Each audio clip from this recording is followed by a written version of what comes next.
education. So that's why I think many of the students dropped out only because of this reason to don't want their parents to be struggle. So only this thing I think so many students have dropped out this education.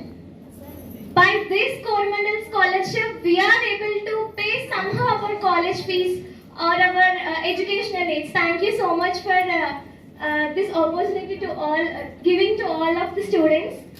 నిజంగా ఏ పిల్లలు కూడా వాళ్ళ తల్లిదండ్రుల్ని కష్టపెట్టాలని కోరుకోరు కదండి.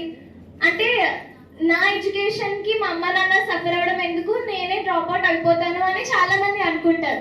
Actually thought తప్ప నేను అనట్లేదు, కాకపోతే ఆ చిన్న థాట్ వల్ల వాళ్ళ ఫ్యూచర్ డ్యామేజ్ అవుతుంది. కానీ ఈ కోరమండల్ స్కాలర్షిప్ వల్ల అంటే ఇది వాళ్ళు ఉచితంగా ఇవ్వట్లేదు, మా చదువు బట్టి మా మెరిట్ బట్టి మాకు ఇస్తున్నారు.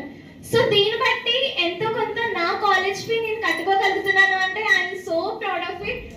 ఇలాంటి ఆపర్చునిటీ ఇచ్చినందుకు thank you so much. Actually నేను నా 8th స్టాండర్డ్ చదివేటప్పుడు ఒక ఎగ్జామ్ రాశాను, ఒక ఎంట్రన్స్ ఎగ్జామ్ స్కాలర్షిప్ కోసం. యాక్చువల్లీ అది క్యాస్ట్ బేస్డ్ స్కాలర్షిప్ ఎగ్జామ్ అనమాట. సో అందుకే నాకు అది ఒక 2-3-5 మార్క్స్ డిఫరెన్స్ లో అది పోయింది. యాక్చువల్లీ ఆ 2-3-5 మార్క్స్ నాకన్నా తక్కువ వచ్చిన వాళ్ళకి కూడా ఇచ్చారు, బికాస్ అది క్యాస్ట్ బేస్డ్ ఎగ్జామ్.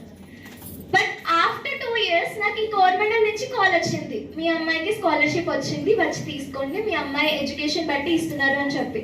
నిజంగా చాలా ప్రౌడ్ ఫీల్ అయ్యాను. సో ఇలాంటి ఆపర్చునిటీస్ చాలా మంది గర్ల్స్ ఉన్నారు సార్. యాక్చువల్లీ ఇలాంటి నీడ్స్ కావాల్సిన వారు, మీరు ఇలాంటి ఇంకా స్కీమ్స్, ఇంకా వెరైటీ ఆఫ్ స్కీమ్స్ ఇంకా ఎడ్యుకేట్ చేయడానికి, వాళ్ళని ఎంకరేజ్ చేయడానికి ఇంకా మీరు పెట్టండి.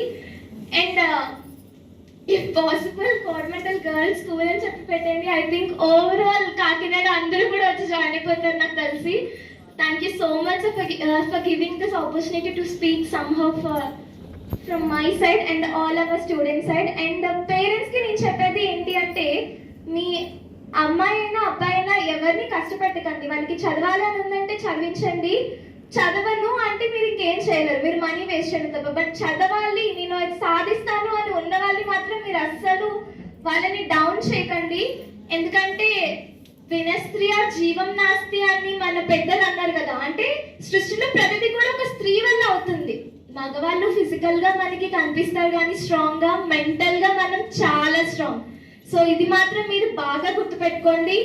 సో లేడీస్ అనగానే సెన్సిటివ్ గా తీసి పడేకండి. లేడీస్ ఏదైనా సాధించగలుగుతారు అనేది ఒక్కటి మైండ్ లో పెట్టుకోండి.